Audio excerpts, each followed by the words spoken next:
3 मई 2026 उत्तर प्रदेश का कन्नौज जिला हमालीपुरा में एक 14 साल की लड़की मदरसे के हॉस्टल से बाहर निकली। बस कुछ खाने पीने का सामान लेने के लिए। वो बच्ची थी। बच्चियां ऐसे ही निकलती हैं, बेफिक्र, भरोसेमंद, दुनिया को अभी ठीक से जानती नहीं है। वो बच्ची बाहर तो निकली लेकिन वो वापस नहीं आई।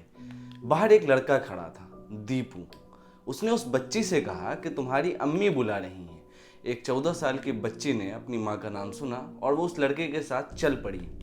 जैसे ही उसे समझ आया कि वो एक जाल में फंस रही है तो उस बच्ची ने भागने की कोशिश की होगी, स्वाभाविक है। दीपू और उसके भाई और उसके एक दोस्त ने मिलकर इस बच्ची का मुंह दबाया और कहीं खींचकर ले गया। 3 दिन तक उस बच्ची को घर में बंद करके उसका रेप किया गया है। वो बेहोश होती थी और फिर बेहोशी की हालत में ही उसका बार बार रेप हुआ है। 5 मई को किसी तरह उस बच्ची के हाथ एक फोन लगा। उसने अपनी माँ को कॉल किया और कॉल पर बड़ी ही मुश्किल से बताया कि उसे बांध कर रखा गया है। बच्ची मिली तो दीपू के घर के छत पर बंधी हुई, बेहोश। लेकिन सिर्फ बात यहीं खत्म नहीं हुई, उसके माथे पर सिंदूर लगा था, पैरों में बिछियां थी।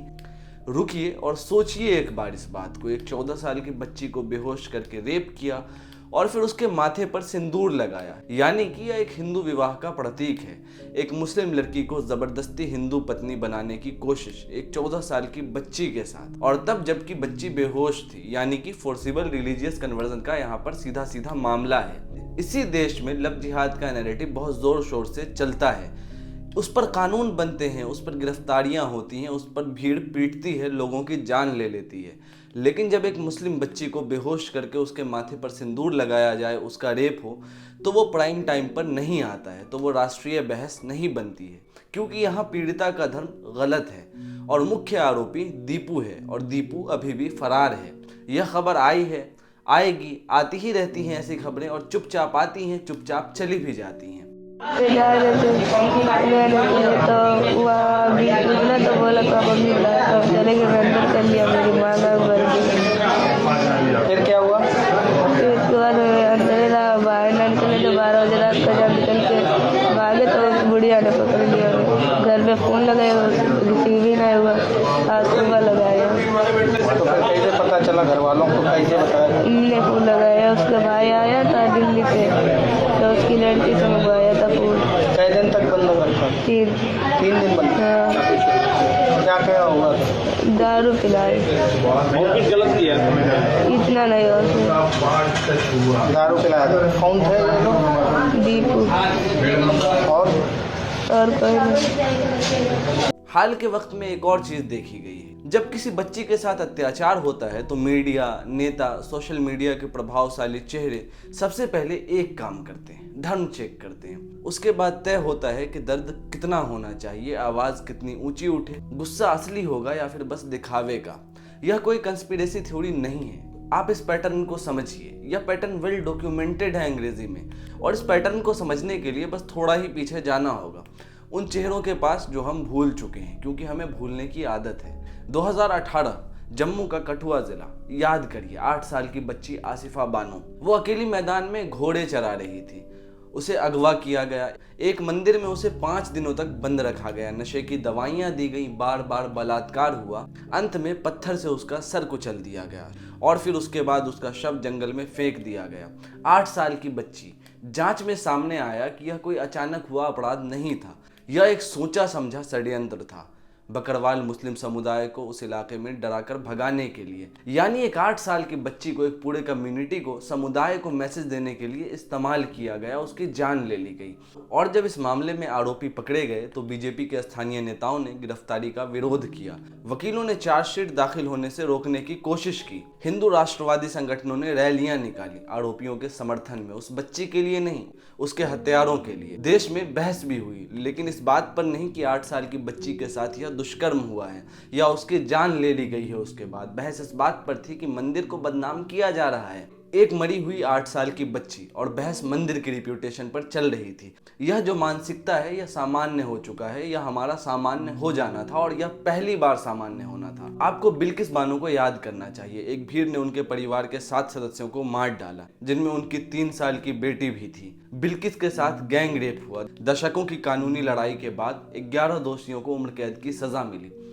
फिर 15 अगस्त 2022 आया। उस दिन प्रधानमंत्री नरेंद्र मोदी लाल किले से महिला सुरक्षा पर भाषण दे रहे थे और उसी दिन उसी वक्त गुजरात सरकार ने उन 11 दोषी बलात्कारियों और हत्यारों को जेल से रिहा कर दिया। जब वो बाहर आए तो वीएचपी के दफ्तर में माला पहनाई गई, परिवार वालों ने पांव छुए, मिठाई बांटी गई। कुछ महीने बाद उनमें से एक दोषी बीजेपी नेताओं के साथ सरकारी मंच पर पूजा करते हुए नजर आया, बलात्कारी सरकारी मंच पर फोटो खिंचवाते हुए। सुप्रीम कोर्ट ने जनवरी 2024 में इस रिहाई को गैर कानूनी करार दिया और सभी को वापस जेल भेजा। लेकिन जो हुआ वो हो चुका था। इस देश ने देख लिया था कि एक मुस्लिम महिला के बलात्कारियों का स्वागत किस तरह होता है। यह हमारा सामान्य हो जाना था। दूसरी बार 2026 में आप बिहार की इस घटना को देखिए। नाम था रोशन खातून, 38 वर्ष की महिला थी। रमजान का महीना चल रहा था और वह महिला रोजे से थी।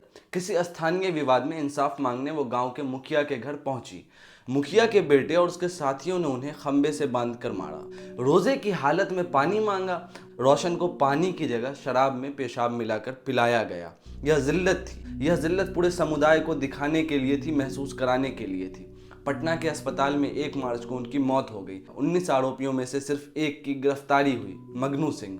और जब वो जमानत पर छूटा, मगनू सिंह जिंदाबाद। गांव में माले पहनाए गए, रंग लगाया गया, पटाखे फोड़े गए, जश्न मनाया गया। किस लिए? एक मुस्लिम महिला के हत्यारे के छूटने पर खुलेआम इस तरीके से जश्न मनाया गया।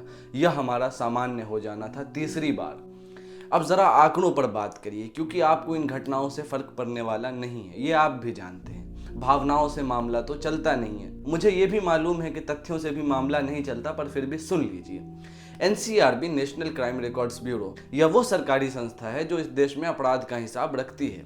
इसकी क्राइम इन इंडिया रिपोर्ट 2022 बताती है कि इस देश में महिलाओं के खिलाफ अपराध के कुल 4,45,256 मामले दर्ज हुए, यानी हर घंटे में लगभग 51 मामले, हर घंटे 51 मामले। लेकिन यह सिर्फ दर्ज मामले थे। जो दर्ज नहीं होते, जो थाने की दहलीज तक पहुंचते ही नहीं, वे इस गिनती में हैं ही नहीं। एनसीआरबी का वही डाटा यह भी बताता है कि रेप के मामलों में 96% से ज्यादा मामलों में आरोपी पीड़िता का जानने वाला था, पड़ोसी, रिश्तेदार, दोस्त या वो जिस पर भरोसा किया गया हो। कन्नौज की उस बच्ची ने भी भरोसा ही किया था, अपनी माँ का नाम सुनकर के भरोसा किया था। लेकिन एनसीआरबी के डाटा में एक बहुत बड़ी कमी है, और यह कमी जानबूझकर है या लापरवाही से, यह एक अलग सवाल है। एनसीआरबी अपराध की धार्मिक पहचान रिकॉर्ड नहीं करता, यानी अगर किसी मुस्लिम महिला के साथ उसके धर्म की वजह से हिंसा हुई तो वो एनसीआरबी के डाटा में सिर्फ रेप या असॉल्ट बनकर रह जाती है। कम्युनल एंगल गायब हो जाता है, पैटर्न इनविजिबल रहता है, और जब पैटर्न इनविजिबल रहे तो अकाउंटेबिलिटी भी नहीं होती। इंडिया हेट लैब, एक स्वतंत्र शोध संस्था, ने 2024 में भारत में धार्मिक अल्पसंख्यकों के खिलाफ 1165 डॉक्यूमेंटेड हेट स्पीच इंसिडेंट्स दर्ज किए। 2023 के मुकाबले यह 74% ज्यादा है। इनमें से 98.5% मुसलमानों को निशाना बनाकर थे, यानी करीब करीब 99% हेट स्पीच मुसलमानों के खिलाफ थे। इन घटनाओं के 10 सबसे बड़े स्प्रेडर्स में से 6 बीजेपी नेता थे। एनसीआरबी की जेल रिपोर्ट 2023 बताती है कि भारत के जेलों में 77.9% लोग अंडर ट्रायल हैं, यानी जिन पर दोष अभी सिद्ध नहीं हुआ है, वो जेल में बंद हैं। इन अंडर ट्रायल्स में मुसलमान 16% हैं, जबकि देश की आबादी में वे करीब 14% हैं। अनुपात आपको छोटा लग सकता है, लेकिन यह अनुपात बताता है कि बिना सजा के जेल में रखे जाने में उनकी हिस्सेदारी कई ज्यादा है। अब इन आंकड़ों को उन चेहरों से जोड़िए जो हमने देखे, आसिफा, बिल्किस, रोशन, कन्नौज की बच्ची। यह सिर्फ 4 नाम नहीं है, यह एक पैटर्न है। 4 विजिबल हिस्से हैं, बाकी हिस्से एनसीआरबी के डाटा में कहीं गुम हैं, बिना धार्मिक पहचान के, बिना कम्युनल एंगल के, बिना प्राइम टाइम बहस के। अब एक सवाल जो मैं आपसे पूछना चाहता हूँ, और यह सवाल किसी पर इल्जाम लगाने के लिए नहीं है, यह सवाल मैं खुद से भी पूछता हूँ। क्या आपको कठुआ याद है? आसिफा का नाम याद है? क्या आपने रोशन खातून का नाम सुना था इस वीडियो से पहले? क्या आप कन्नौज की उस बच्ची के बारे में जानते थे? अगर नहीं तो यह आपकी गलती नहीं है, यह उस सिस्टम की गलती है जो ये तय करता है कि आप तक कौन सी खबर पहुंचे और कौन सी नहीं, कौन से दर्द को प्राइम टाइम मिले और कौन से को सुबह की छोटी सी न्यूज़ स्ट्रिप में जो स्क्रॉल करते हुए निकल जाती है वहां दिखाया जाए। निर्भया के साथ जो हुआ उस पर पूरा देश सड़क पर था, और होना भी चाहिए था। उस आक्रोश को, उस दर्द को, उस आवाज़ को कोई कम नहीं कर सकता। लेकिन जब आसिफा के साथ हुआ तो उसके हत्यारों के समर्थन में रैलियां निकली। जब बिल्किस के बलात्कारियों को रिहा किया गया तो उन्हें माला पहनाया गया। जब रोशन के हथियारों को जमानत मिली तो पटाखे फोड़े गए। जब कन्नौज की बच्ची के साथ यह हुआ तो सन्नाटा है, खामोशी पसरी हुई है। यह खामोशी ही बहुत कुछ बोलती है। आप जानते हैं कि यह खामोशी क्या बोलती है। और अब वो बात जो शायद सबसे ज़्यादा तकलीफदेह है, इस देश में लव जिहाद का नैरेटिव एक राजनीतिक हथियार बन चुका है।